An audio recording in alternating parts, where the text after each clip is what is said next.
महाभारत की रणभूमि में अर्जुन को भगवान श्री कृष्ण द्वारा दिया गया ज्ञान सर्वश्रेष्ठ ज्ञान माना गया है। श्रीमद्भागवत गीता श्री कृष्ण द्वारा बताई गई बहुमूल्य बातों का एक संग्रह है। भारतीय परंपरा में गीता वही स्थान रखती है जो उपनिषद और धर्म सूत्रों का है। आज भी लोग भगवान के दिए इस ज्ञान के कारण ही अर्जुन युद्ध के लिए तैयार हो सका। धरती पर जिस प्रकार मौसम में बदलाव आता है, उसी प्रकार जीवन में भी सुख रुख आता जाता रहता है।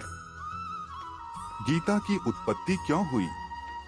गीता की उत्पत्ति कौरव और पांडवों के युद्ध के समय कुरुक्षेत्र में मानी जाती है। भगवान श्री कृष्ण अर्जुन के रथ के सारथी बने थे।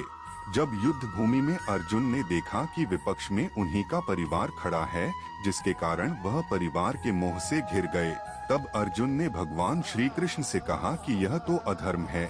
मैं अपने ही परिवार के साथ राज्य के लिए कैसे लड़ सकता हूँ?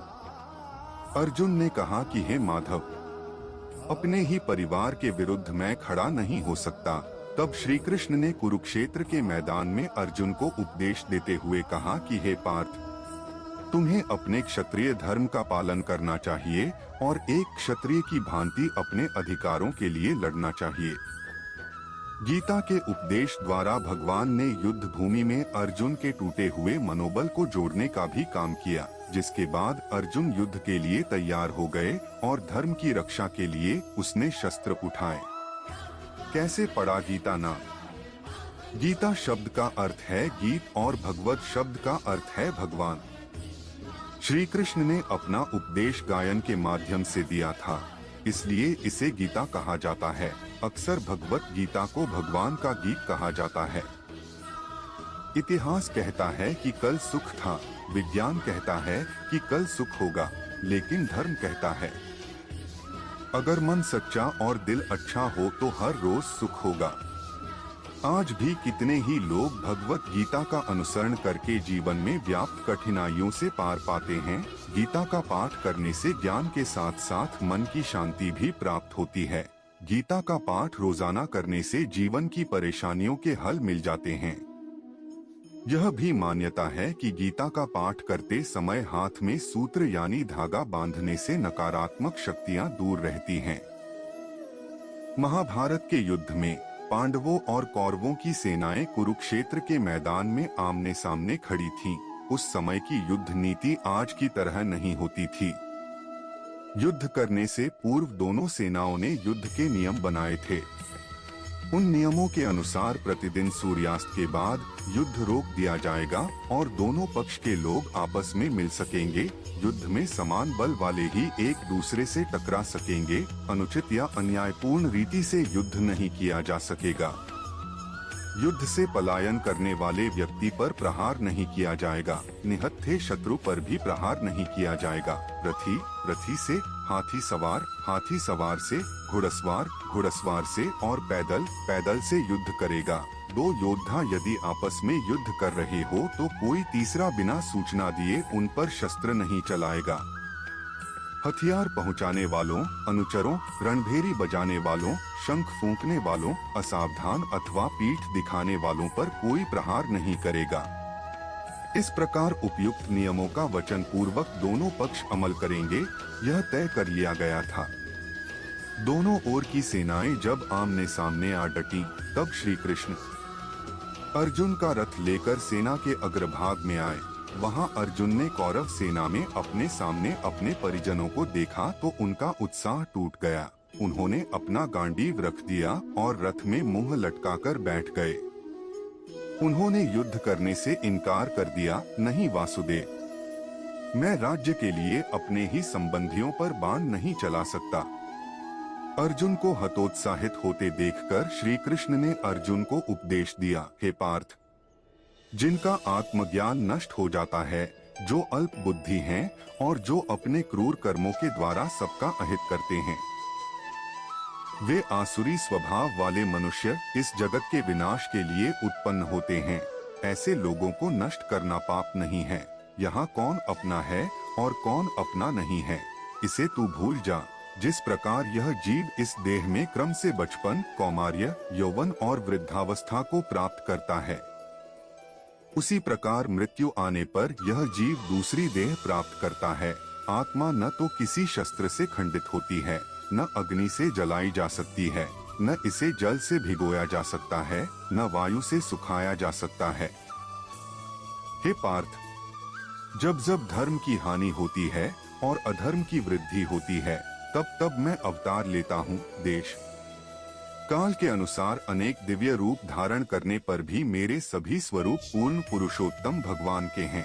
जब भी कोई मृत्यु को प्राप्त होता है, मैं ही मरता हूँ, और जब भी कोई जन्म लेता है, मैं ही जन्म लेता हूँ। यह प्राप्त देह एक रथ के समान है और 5 इंद्रियां जिह्वा, नेत्र, कान, नाक और त्वचा रथ में जुते घोड़ों के समान हैं, तथा ये 5 घोड़े मन रूपी लगाम से नियंत्रित होते हैं।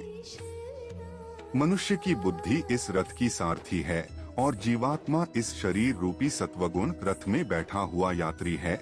इस प्रकार यह यात्री मन तथा इंद्रियों के सहयोग से ही सुख दुख का अनुभव करता है, परंतु मोह में पड़ा जीव जीवन के रजोगुण और तमोगुण से उत्पन्न होने वाले भावों में ही लिप्त रहता है और इन गुणों में मोहित होकर संसार से परे मेरे अविनाशी स्वरूप को नहीं पहचान पाता। इतना कहकर श्री कृष्ण ने अपना विराट विश्वरूप अर्जुन को दिखाया।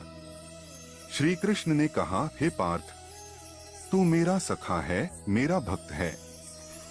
तू किसी को मारने वाला नहीं है, मैं ही मारता हूँ और मैं ही हर बार मरता हूँ। प्रकृति का यह नियम अनंत काल से चला आ रहा है। जो मरता है वह फिर से जन्म लेता है। आथ तू इस संताप को छोड़ और कर्म कर। कर्म के फल की तू चिंता मत कर। मेरी ओर देख, मैं ही अजन्मा तथा अविनाशी हूँ। मैं ही समस्त जीवों का स्वामी हूँ। मैं ही प्रत्येक युग में अपने आदि दिव्य स्वरूप को सभी जीवों में प्रकट करता हूँ। यह संपूर्ण जगत मेरे अधीन है। यह मेरी इच्छा से बारंबार स्वतः प्रकट होता है और मेरी ही इच्छा से विनष्ट होता है। मैं ही समस्त सृष्टि का आदि, मध्य और अंत हूँ। यदि तुम मेरे निर्देशानुसार कर्म नहीं करते और युद्ध से विमुख होते हो तो तुम कुमार्ग पर जाओगे। तुम्हें अपने स्वभाववश युद्ध करना चाहिए और अधर्म का विनाश करना चाहिए। श्री कृष्ण पुनः अपने प्रकृत रूप में आ गए। तब अर्जुन ने हाथ जोड़कर कहा, हे कृष्ण, मेरा मोह दूर हो गया। आपके अनुग्रह से मुझे मेरी स्मरण शक्ति वापस मिल गई। अब मैं संशय रहित होकर आपके आदेशानुसार युद्ध करने के लिए उद्यत हूँ। अर्जुन ने फिर से अपना गांडीव उठा लिया और उससे टंकार करके शत्रु सेना के हृदयों को कंपित कर दिया। उसी समय निहत्थे युधिष्ठिर ने रणभूमि में आगे बढ़कर कौरव सेना की ओर चलना शुरू किया तो सभी चौंक पड़े। श्री कृष्ण उन्हें इस प्रकार जाते देखकर मुस्कुराए और अर्जुन से बोले, चिंता मत करो धनंजय। युधिष्ठिर पितामह भीष्म, गुरु द्रोणाचार्य और कृपाचार्य का आशीर्वाद लेने गए हैं।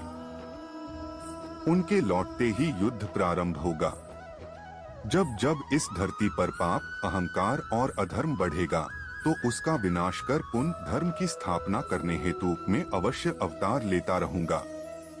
मनुष्य को परिणाम की चिंता किए बिना लोभ, लालच और निस्वार्थ और निष्पक्ष होकर अपने कर्तव्यों का पालन करना चाहिए। आनंद मनुष्य के भीतर ही निवास करता है, परंतु मनुष्य उसे स्त्री में, घर में और बाहरी सुखों में खोज रहा है। श्री कृष्ण कहते हैं कि भगवान उपासना केवल शरीर से ही नहीं बल्कि मन से करनी चाहिए। भगवान का वंदन उन्हें प्रेम बंधन में बांधता है। इंद्रियों के अधीन होने से मनुष्य के जीवन में विकार और परेशानियां आती है। संयम यानी धैर्य, सदाचार, स्नेह और सेवा जैसे गुण सत्संग के बिना नहीं आते हैं। श्री कृष्ण कहते हैं कि मनुष्य को वस्त्र बदलने की आवश्यकता नहीं है, आवश्यकता हृदय परिवर्तन की है। जवानी में जिसने ज्यादा पाप किए हैं उसे बुढ़ापे में नींद नहीं आती। श्री कृष्ण कहते हैं कि सत्संग ईश्वर की कृपा से मिलता है, परंतु कुसंगति में पड़ना मनुष्य के अपने ही हाथों में है। प्रेम भाव से दुनिया का अस्तित्व है और प्रेम भाव से ही दुनिया का विनाश है। प्रेम भाव के बिना जीवन असंभव है, क्योंकि अगर लोगों के बीच प्रेम भाव नहीं होगा तो लोग एक दूसरे को कभी समझ ही नहीं पाएंगे। एक दूसरे में ईर्ष्या की भावना को पैदा करके इस पूरी सृष्टि का विनाश का कारण बनेंगे। श्री कृष्ण ने क्या खूब कहा है कि हम व्यक्ति एक कठपुतली हैं, जो कि आते हैं इस दुनिया में और चले जाते हैं। उनके ना तो आने का समय निश्चित रहता है और ना ही जाने का समय निश्चित रहता है। एक सीमित समय के लिए आते हैं और इस दुनिया से चले जाते हैं। इस बात को श्री कृष्ण अपनी इन पंक्तियों में कहते हैं कि व्यक्ति मिट्टी से ही बना है और वह मिट्टी में मिल जाता है। उसका अस्तित्व सिर्फ इतना ही है। इसलिए व्यक्ति को लोभ लालच की भावना नहीं रखनी चाहिए, क्योंकि ना तो वह कुछ लेकर आता है और ना ही वह कुछ लेकर चला जाता है। वह जिंदगी भर काम करता अपने दूसरों के लिए है और मरने के बाद वह दूसरों के लिए ही सब कुछ छोड़ जाता है। इसलिए हमें लोभ लालच की भावना छोड़कर सदाचार की भावना अपना लेनी चाहिए, क्योंकि इसी में सारे जगत की भलाई है। श्री कृष्ण कहते हैं कि व्यक्ति इस दुनिया में ना कुछ लेकर आया था और ना कुछ लेकर जाता है। फिर व्यक्ति इतना लालच लोभ और अहंकार किस बात का दिखाता है, जब उसके पास अपना कुछ भी नहीं है। उसके पास उसका नाम भी खुद का नहीं है, वह भी दूसरे ही देते हैं। तो लोग अपनी लालच क्यों दिखाता है? श्री कृष्ण कहते हैं कि हमें अपने परिश्रम पर विश्वास रखना चाहिए। अगर हम अपने परिश्रम पर विश्वास रखेंगे तो हमें कभी हार का सामना नहीं करना पड़ेगा। अगर हम अपने कर्म परिश्रम मेहनत पर अटूट विश्वास रखकर उसे कायम रखेंगे तो हमें उससे बहुत अच्छे परिणाम मिलेंगे। वह परिणाम आपको जीवन जीने में बहुत आसान होंगे, क्योंकि एक परिश्रम ही है जो एक रंग को राजा बना देता है और राजा को रंग बना देता है। श्री कृष्ण कहते हैं कि धर्म को अपनाना हमारे अस्तित्व में है, वही हमारी पहचान है। हम अपने धर्म से पहचाने जाते हैं, क्योंकि हमारा जितना अच्छा धर्म होगा उतनी अच्छा हमारा आचरण होगा। अपने आचरण को सुंदर बनाने के लिए हमें अपने धर्म को और भी बेहतर बनाना पड़ेगा। श्री कृष्ण ने क्या खूब कहा है, आत्मा अमर है। यह हमारा देह एक रेत की समान है जो आखिरकार मिट्टी में मिल ही जाता है, पर हमारी आत्मा अमर है। ना इसका कोई अंत है, ना ही कोई इसका मरण है। हमें कोई भी हमारे शरीर को मार सकता है, पर हमारे आत्मा को नहीं मार सकता है। वह कभी मरती ही नहीं है। व्यक्ति को कभी मारा नहीं जा सकता है। इस बात को श्री कृष्ण अपनी भगवत गीता की बातों में बताते हैं कि व्यक्ति कभी मरता नहीं है, उसका शरीर मर जाता है, पर आत्मा से हमेशा के लिए जिंदा रहता है।